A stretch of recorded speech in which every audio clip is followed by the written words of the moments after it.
Iran और Israel के बीच तनाव चरम पर है। मिडिल ईस्ट के आसमान में मिसाइलें घूम रही हैं और हॉर्मुज की खाड़ी में युद्ध के काले बादल मंडरा रहे हैं। पूरी दुनिया की धड़कनें बढ़ी हुई हैं, क्योंकि अगर हॉर्मुज का रास्ता बंद हुआ तो दुनिया के बाजारों में तेल की किल्लत मच जाएगी और पूरी ग्लोबल इकोनॉमी ठप हो सकती है।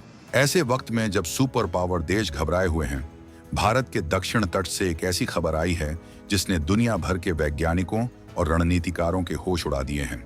चेन्नई के पास कलपक्कम में भारत ने वो करिश्मा कर दिखाया है जिसका सपना डॉक्टर होमी जहांगीर भाभा ने दशकों पहले देखा था। जब पूरी दुनिया युद्ध और तबाही की चर्चा कर रही थी, तब भारत के वैज्ञानिकों ने प्रोटोटाइप फास्ट ब्रीडर रिएक्टर यानी PFBR में वो जादुई सफलता हासिल कर ली जिसे क्रिटिकलिटी कहा जाता है।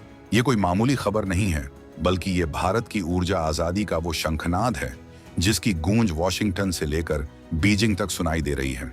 आखिर इस युद्ध के शोर के बीच भारत ने कौन सी ऐसी ताकत हासिल कर ली है जिसने हमें दुनिया के उन चुनिंदा देशों की लिस्ट में खड़ा कर दिया है जिनके पास ये टेक्नोलॉजी है? क्या भारत अब बिजली के मामले में दुनिया का नया राजा बनने वाला है? इस पूरे खेल को समझने के लिए आपको पहले ये समझना होगा कि जब दुनिया तेल के लिए लड़ रही है, तब भारत अक्षय ऊर्जा यानी कभी न खत्म होने वाली बिजली का इंतजाम कर चुका है। कलपक्कम के इस रिएक्टर ने जैसे ही अपनी पहली चेन रिएक्शन शुरू की, जिसे वैज्ञानिक भाषा में क्रिटिकलिटी कहते हैं, वैसे ही भारत के परमाणु कार्यक्रम का दूसरा चरण आधिकारिक तौर पर शुरू हो गया। इसका मतलब सीधा है, अब भारत सिर्फ यूरेनियम पर निर्भर नहीं रहेगा, बल्कि हम अपना ईंधन खुद पैदा करेंगे। दुनिया के कई अमीर देश इस तकनीक को बनाने में फेल हो गए। अमेरिका और रूस जैसे देशों को भी इसमें पसीने आ गए, लेकिन भारतीय वैज्ञानिकों ने इसे स्वदेशी तरीके से खड़ा कर दिया है। अब सवाल उठता है कि ये फास्ट ब्रीडर रिएक्टर आखिर भला क्या है? साधारण भाषा में समझें तो ये एक ऐसा चूल्हा है जिसमें आप जितना कोयला डालेंगे, खाना बनने के बाद उससे कहीं ज्यादा कोयला आपको वापस मिल जाएगा। ये सुनने में किसी जादू जैसा लगता है, लेकिन विज्ञान की भाषा में इसे ब्रीडिंग कहते हैं। आम रिएक्टरों में यूरेनियम जलकर खत्म हो जाता है, लेकिन इस ब्रीडर रिएक्टर की खासियत ये है कि ये बिजली तो पैदा करता ही है, साथ ही साथ ये और ज्यादा ईंधन यानी प्लूटोनियम भी पैदा करता है। यानी जितना इस्तेमाल किया उससे ज्यादा वापस मिल गया।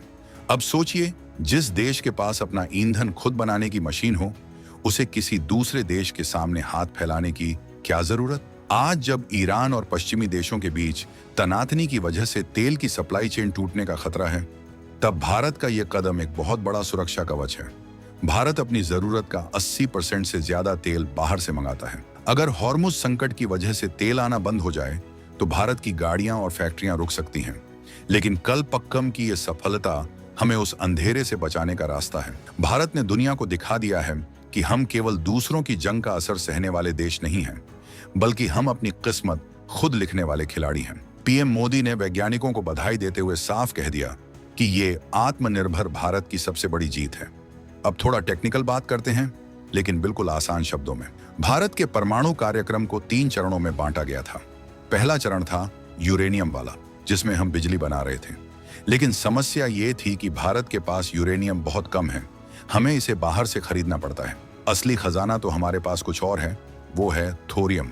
भारत के समुद्री किनारों की रेत में दुनिया का सबसे बड़ा थोरियम का भंडार है, लेकिन थोरियम से सीधे बिजली नहीं बनाई जा सकती। उसे बिजली बनाने लायक बनाने के लिए हमें इस दूसरे चरण यानी फास्ट ब्रीडर रिएक्टर की जरूरत थी। कलपक्कम का ये रिएक्टर उस पुल की तरह है जो हमें थोरियम के असीमित भंडार तक ले जाएगा। क्रिटिकलिटी हासिल करने का मतलब ये नहीं है कि बस बटन दबाया और काम हो गया। इसका मतलब ये है कि रिएक्टर के अंदर परमाणु विखंडन की प्रक्रिया अब एक ऐसी स्थिति में पहुंच गई है जहां वो खुद को सस्टेन कर सकती है। यानी अब ये रिएक्टर लगातार पावर जनरेट करने के लिए तैयार है। ये भारत के वैज्ञानिकों की 20 साल की मेहनत का नतीजा है। इस दौरान दुनिया ने भारत पर कई पाबंदियां लगाईं, हमें तकनीक देने से मना किया गया, लेकिन हमारे वैज्ञानिकों ने हार नहीं मानी। उन्होंने दिखाया कि भारतीय दिमाग जब कुछ ठान लेता है तो वो नामुमकिन को भी मुमकिन कर देता है। अब बात करते हैं उस थोरियम की जो भारत का गेम चेंजर बनने वाला है। भारत के पास इतना थोरियम है कि अगर हम उसका सही इस्तेमाल शुरू कर दें तो अगले 400 से 500 सालों तक भारत को किसी भी दूसरे देश से बिजली या ईंधन मांगने की जरूरत नहीं पड़ेगी। ये बिजली इतनी सस्ती और साफ होगी कि प्रदूषण का नामो निशान मिट जाएगा। चीन और अमेरिका जैसे देश आज भी इस लेवल की सफलता हासिल करने के लिए संघर्ष कर रहे हैं। भारत ने इस मामले में चीन को भी पीछे छोड़ दिया है। ये भारत की सॉफ्ट पावर नहीं बल्कि हार्ड पावर का प्रदर्शन है। इस रिएक्टर की एक और बड़ी खासियत इसका डिजाइन है। ये पूरी तरह से मेक इन इंडिया है। इसमें इस्तेमाल होने वाले एक एक पुर्जे, सोडियम पंप से लेकर कंट्रोल सिस्टम तक सब कुछ भारत में बना है।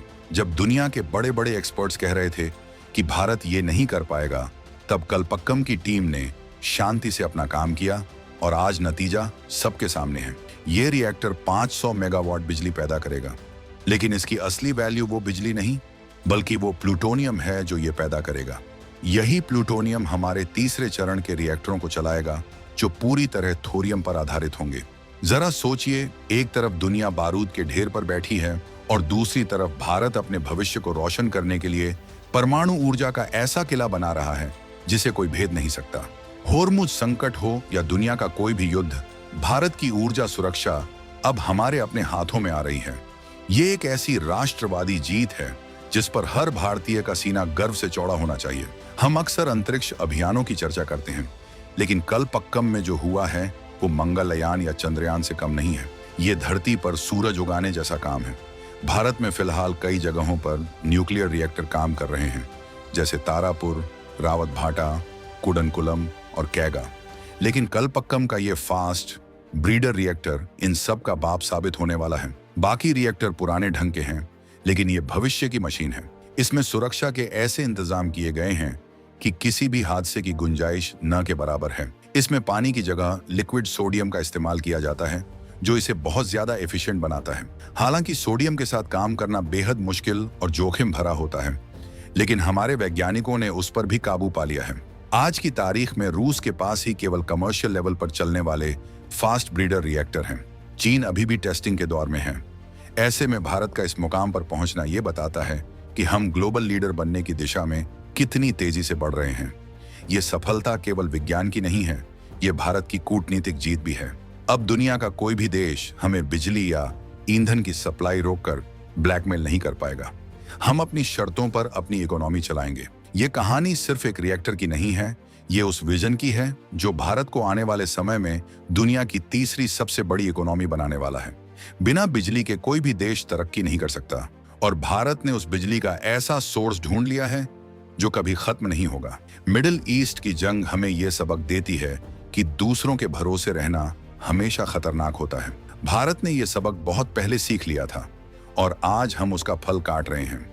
जब ये वीडियो आप देख रहे हैं, तब कलपक्कम के उस रिएक्टर के अंदर परमाणु नाच रहे होंगे, नई ऊर्जा पैदा कर रहे होंगे और भारत के उज्जवल भविष्य की नींव रख रहे होंगे। ये उन लोगों के मुंह पर तमाचा है जो कहते थे कि भारत कभी हाईटेक देश नहीं बन सकता। हमारे वैज्ञानिकों ने यह साबित कर दिया कि संसाधनों की कमी हो सकती है, लेकिन इरादों की नहीं। भारत अब रुकने वाला नहीं है।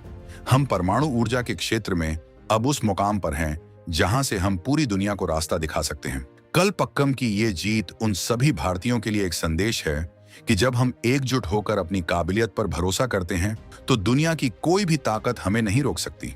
होर्मुज में चाहे कितनी भी हलचल हो, ईरान में चाहे जो भी हो, भारत ने अपना सुरक्षा कवच तैयार कर लिया है। थोरियम का ये भंडार और फास्ट ब्रीडर रिएक्टर की ये तकनीक भारत को आने वाले सदियों तक सुरक्षित रखेगी। ये बिजली नहीं बल्कि भारत का आत्मसम्मान है जो आज कलपक्कम की चिमनियों से चमक रहा है। इस पूरे प्रोजेक्ट की सबसे रोमांचक बात यह है कि यह महज शुरुआत है। भारत सरकार अब ऐसे और भी कई रिएक्टर बनाने की योजना बना रही है। जैसे जैसे हम इस तकनीक में माहिर होते जाएंगे, भारत में बिजली की कीमतें गिरेंगी और हमारे उद्योगों को वो ताकत मिलेगी जिसकी उन्हें जरूरत है। ये 2026 के नए भारत का वो चेहरा है जो काम में विश्वास रखता है, शोर में नहीं। भारतीय वैज्ञानिकों की इस चुप्पी वाली मेहनत ने आज दुनिया को हिलाकर रख दिया है। भारत ने जो कर दिखाया है वो इतिहास के पन्नों में सुनहरे अक्षरों में लिखा जाएगा। हम उस दौर में जी रहे हैं जहां एनर्जी ही असली करेंसी है। जिसके पास ऊर्जा है वही दुनिया पर राज करेगा, और भारत ने अपनी करेंसी खुद छापनी शुरू कर दी है। ये फास्ट ब्रीडर रिएक्टर भारत की आजादी का दूसरा घोषणा पत्र है। ऊर्जा की आजादी। ये जंग और संकटों के बीच भारत का वो धमाका है जिसकी गूंज शांत है लेकिन असर बहुत गहरा है। तो क्या आपको लगता है कि भारत अब तेल के खेल से पूरी तरह बाहर निकलकर खुद को एक सुपर पावर के रूप में स्थापित कर पाएगा? क्या आपको हमारे वैज्ञानिकों की इस उपलब्धि पर गर्व है? कमेंट्स में अपनी राय जरूर दें और इस वीडियो को इतना शेयर करें कि हर भारतीय को अपनी इस अदृश्य ताकत का पता चल सके। भारत माता की जय। लेकिन रुकिए, ये तो सिर्फ एक शुरुआत है। क्या आपको पता है कि भारत के इसी परमाणु मिशन के पीछे कुछ ऐसी खुफिया ताकतें भी लगी थीं जो इसे रोकना चाहती थीं? आखिर क्यों कुछ विकसित देश भारत के इस थोरियम मिशन से डरते हैं? और क्या है वो प्रोजेक्ट चक्र जिसके बारे में दुनिया को अभी भनक तक नहीं है? अगले वीडियो में हम खोलेंगे उस राज से पर्दा जो भारत की डिफेंस और न्यूक्लियर पावर के उस गुप्त हिस्से से जुड़ा है जिसके बारे में कोई बात नहीं करना चाहता। बने रहिए हमारे साथ, क्योंकि असली रोमांच तो अभी शुरू हुआ है।